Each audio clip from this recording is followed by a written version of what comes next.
Hey there, welcome to another episode of Cooking with Violet Vixen. It's that time again. We are back with a rather easy yet fancy recipe, which is good for summertime, barbecue weather, or indoors if that's what you want. It's been ages since I've had salmon. It's a luxury item actually because 4 pieces was quite expensive. But with me sort of trying to budget and not spend a lot of money out, I figured, well, you've got to treat yourself somehow. So in this case, we are cooking barbecue salmon with dill and caper sauce. Here's what we need.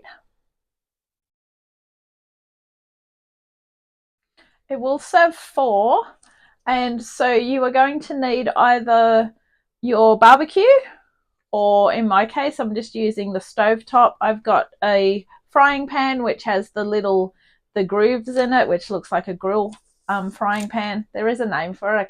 A char grill frying pan or whatever they call it. But anyway, come on in. I'm going to show you the rest of the ingredients. So today's been my little bit of a chill day, but I'm still trying to get a lot of stuff done.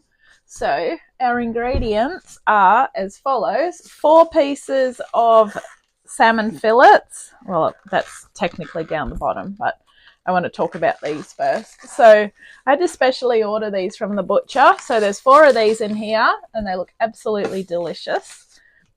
We also need half a cup of, there is a brand called S&W whole egg mayonnaise. That's very expensive. I don't eat a lot of mayonnaise at home. Actually, I don't really eat a lot at home anymore anyway, unless I'm cooking. So I've just gone with Woolies whole egg mayonnaise, plus I used what was left in the fridge. So this is probably going to last me a long time. So that's why I went with a smaller bottle. So half a cup I've measured out into the jug. This is the jug that we will mix the sauce up into. We also need a tablespoon of lemon juice. I'm quite happy to keep using these up. Otherwise you can squeeze a lemon. It's entirely up to you how you go about that one. We also need a tablespoon of parsley, which we are going to chop up. 2 tablespoons of capers. They're the baby capers in there. 2 tablespoons of dill, which I've had in my freezer, but it's still okay. So dill's that herb that goes really well with fish. It's tasty with it. Ground black pepper, we're just going to grind it out of our grinder. The salmon fillets, which I mentioned, 2 tablespoons of olive oil. Still got my fancy bottle going strong. And we're going to serve it up with 2 bunches of asparagus.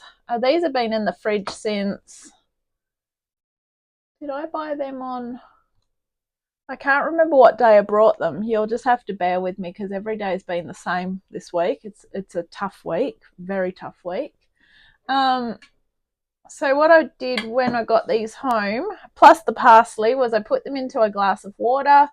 And as you can see, they're still really good. So I normally do buy asparagus where I work and herbs, and this is how I store them until I need them, unless it was the case of the dill, which had been in the freezer for a while and does need to be used up. So 2 bunches of asparagus, if it's still in season, because I think asparagus season's coming to an end. It's getting a little bit more expensive, but I really enjoy asparagus.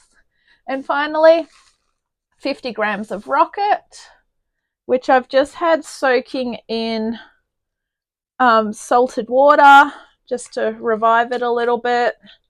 If you don't like rocket, some people don't like rocket. It's got a strong peppery taste to it. You can use baby spinach, or if you don't like asparagus or that, you can serve it with whatever you like. I just normally go with what the recipe says, and then when I use the leftover, if I freeze any, I will obviously not freeze it with the rocket, but I'll freeze it with the asparagus. So we'll serve it with whatever. But anyway, come on in and we'll get going. All right, so first of all, we're going to start with the sauce. So into our jug, we want this. We want the lemon juice, which was 1 tablespoon. I'm having a sit down. I've put my chair back in my kitchen to rest a little bit. I don't realize how much I'm on my feet until I'm obviously having a day off. Then it really gets to me. We're going to mix this first. So just get your spoon and mix it.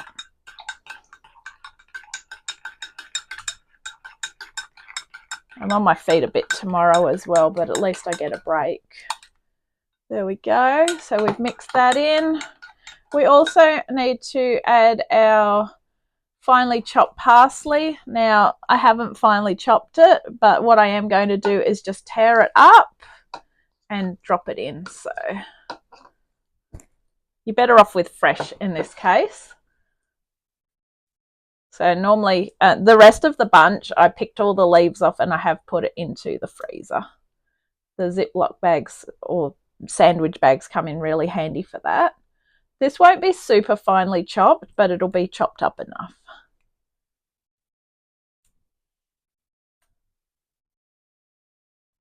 It was nice to be able to sit down to pick leaves off parsley. It's a very tedious job, I must say. But with some things, you can't use frozen. I've got to do it with the dill because I didn't want to buy dill. I don't use much dill. I use more parsley. So the frozen parsley. So I still have a standalone freezer, which is a full freezer. And at the bottom of the freezer, it's not as frozen. So that's where I keep things like ice cream, which I don't have at the moment, and herbs.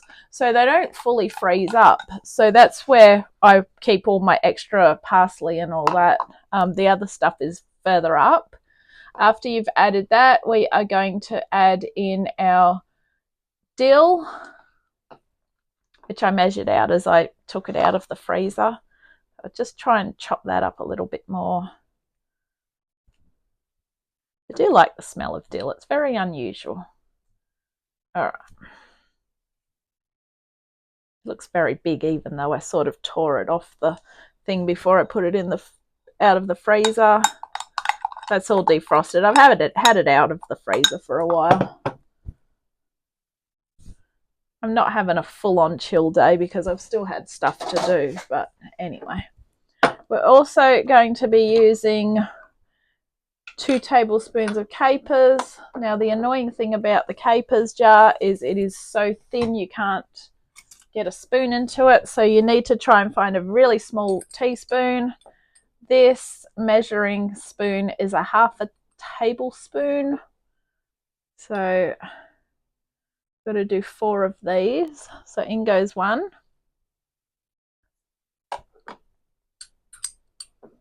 Along comes the next one. Here we go. Beautiful. Lovely. And another 2 of these because that's only a 1/2 tablespoon measurement that I've got there. I need to keep the table, well, no, the other one is a 1/2 tablespoon, sorry. I need to keep that for the olive oil. And 1 more of these. Okay. So I don't use capers very often. I quite like them. They're very fancy. I was very happy. Once again, when I do my recipes, I always try and look for things that I need to use up. Capers obviously being one of them. So that's what we're looking at there. That is literally the sauce that we are going to serve with our delicious salmon. So pop your lid on that and set that aside. Does it tell us to season to taste with pepper? Yes, it does, of course. Well, I love pepper anyway, so I would be putting pepper on it no matter what. So in goes pepper. Okay. I'm actually going to have this ready for dinner time, so I'm super happy about this. Okay, 1 more final stir. There's no need to put salt in it because the brine in the capers, I believe, yeah, wine vinegar and salt. So you're already getting salt out of your capers anyway. So there's no point in putting salt in there. All right, yum. Okay, let's get ready to cook salmon. So if you do have a barbecue, I would recommend going to the barbecue. If you like me, I do have a barbecue. I've got an indoor barbecue as well, but I really can't be bothered getting it out. Believe me, I've done well today, considering. So these are our delicious salmons. We are going to hear some meows very soon. So I'm turning it on. I would recommend that you put skin down first because we're going to try and get it very crispy. Oh my goodness, look at these. I had to specially order these from the butcher.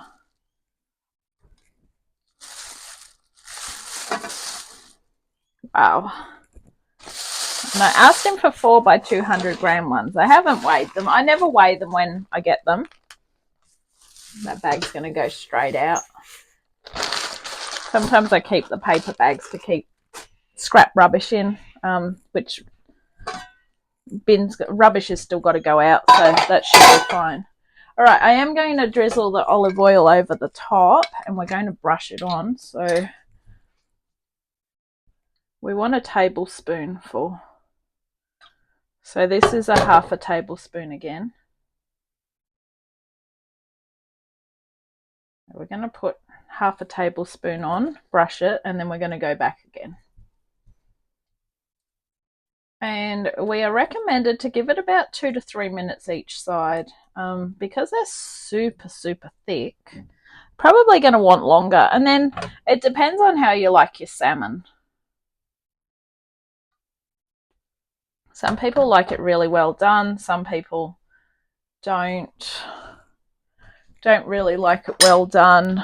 I just like to enjoy it. The fact that some of them are going to be warmed up later means that I won't really want to cook them right through.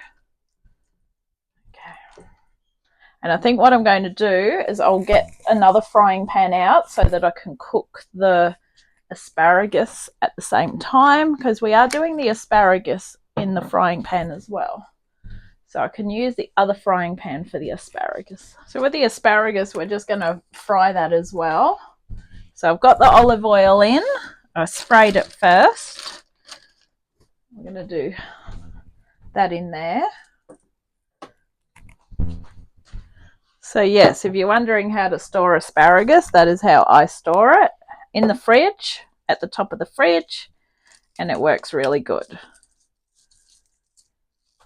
I am also the owner of a one-piece fridge as well. So I have a standalone fridge and a standalone freezer. So it means that even though I don't have as much stuff in the fridge, I don't have a half and half thing, which is good for me sometimes, although sometimes it looks very empty as well. So it has its good points and its bad points. All right, so that's on high. That one's not turned on. Turn it on, it will cook. Okay. So our asparagus, we're just going to wilt down. I normally do that in the microwave. If you check one of the previous videos where I showed you how I did asparagus and cheese on toast, you will remember how I do that. We're going to want some tongs for the salmon. I can hear it sizzling, and I'm putting the skin down first so that we will get it crispy on that side. So what I'm going to do is I'm going to put a timer on for 5 minutes. And then I am going to flip the salmon over because I want to give mine a little bit longer because it's very thick.